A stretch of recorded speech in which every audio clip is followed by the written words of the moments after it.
Are you going bananas trying to figure out how to make a poster for an upcoming presentation? Don't worry, welcome to Powerful Project Posters Part 1, a teacher helper video by Ashley Marshall. Now, everyone knows that a good-looking poster can be a great supplement to a presentation, but how do you get there? Well, in this video, we're going to look at some layout laws, some do's and don'ts, and some fine finishes. Let's start with some laws of layout. Something very important to keep in mind is that balance and symmetry can be very helpful, particularly if you are a beginner. Look at this beautiful poster here on screen. There are a number of photographs, but how are they laid out? Well, the designer has grouped the photos based on their colors. There are dark photos in one area, neutral or bluish photos in a different area, and light-colored photos through the middle. You can also see that the photos are arranged based on their orientation. So vertical or portrait photos are at the top, and horizontal or landscape photos fill out the rest of the poster. Also, have a look here at the background color. Because this is a poster from the country Turkey, this designer has used a red background with a white sheet of paper to create a look similar to the flag of Turkey that you see at the top. You don't have to stick with simple symmetry. You can play around with angles and shapes like this beautiful design on screen. Now, let's look at some do's and don'ts, things you want to do and things you want to avoid in making a poster. We'll start with things to do. You want to definitely cut carefully around the edges. Might not seem like a big deal, but when it's not done right, our eyes naturally look at the imperfections. And on your poster, you don't want people looking at the imperfections. You also should make sure that you glue things carefully, because, well, this might happen. Another great idea is to use large text in your posters. Remember, people are generally looking at your poster from fairly far away. You don't want to have too much text, but the text that you have needs to be in large enough font that it's easy to be read. Another great idea is to use contrast for any text that you have. Here we can see that the designer has labeled these pictures, but instead of just writing directly on the pictures, she's written on a white background so that there's contrast between the black marker and the white background so that the words pop out from the poster in a great way. Now let's look at some things that you should not do. You definitely don't want to cut things randomly. You want to give some thought to the shape of the things that you cut. As you can see here, these photos are all made similarly in rectangular shape.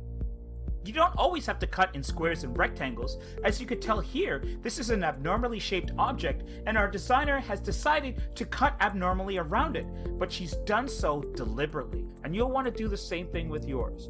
Again here, you can see her abnormally shaped picture is cut abnormally, but it's cut purposefully. You definitely don't want to just kind of throw things on the page without giving a whole lot of thought to how it looks. In fact, I recommend that you don't glue anything until the very end when you're 100% certain that things are where you want them to be. When I make a poster, I often play around with where things are laid out and move them here and there and try different looks before I glue anything down. If you're quick to glue, then you're kind of stuck with whatever you go with at the beginning. You want to make sure that when you have a design, that the finished product is something that you're proud of and that you love the way that it's laid out. You could tell that this is a great looking poster from afar. And there are some things to take note of and perhaps copy in here. But you definitely want to use glue.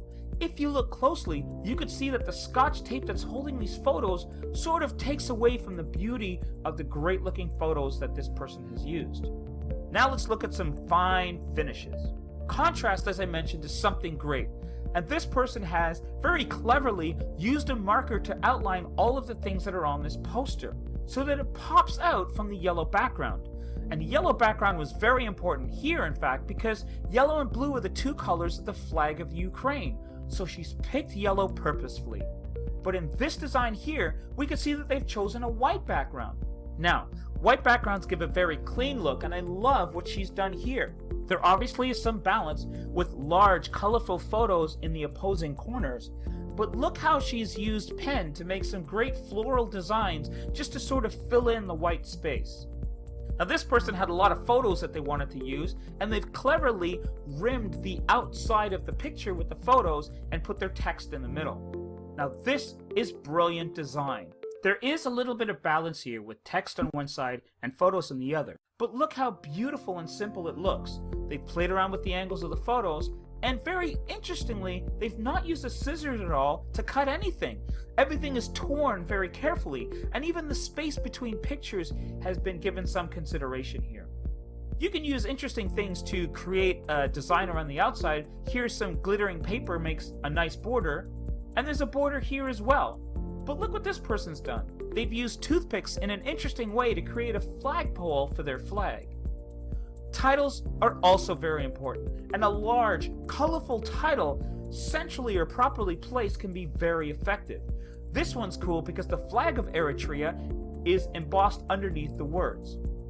You definitely want to avoid handwriting your titles because it doesn't really stick out and doesn't give the nice kind of finish that you'll want for your poster. In this video, we've looked at some layout laws, some do's and don'ts, and some fine finishes. If you're interested in seeing us make a great poster and use images well as add text effectively, you're going to want to check out Powerful Project Posters Part 2, another teacher helper project by Ashley Marshall. Ooh, a subscribe button, a Facebook button. Ooh, go on, click. You know you want to. They're right there. You can do it. I believe in you. Click!